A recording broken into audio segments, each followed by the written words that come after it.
Philippine National Police tinutukoy na ang mga nagpapakalat ng fake news kaugnay sa mga unang pagdukot sa ilang Chinese businessman sa bansa. Narito po ang aking report.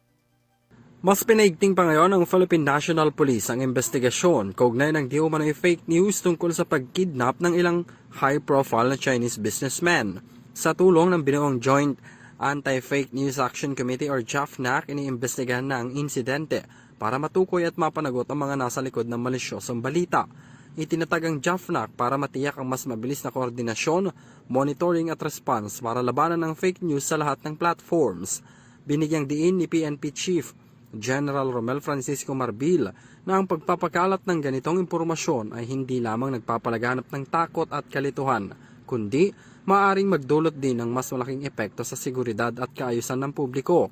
Pinaalalahanan din ng PNP ang publiko, lalo na mga vloggers, content creators at social media influencers na maging responsable sa pagpo-post online. Tiniyak ng PNP na sila ay may mga ginagawang hakbang ngayon para tugisin ang mga nasa likod ng fake news na ito at tinitiyak na mananagot sila sa batas.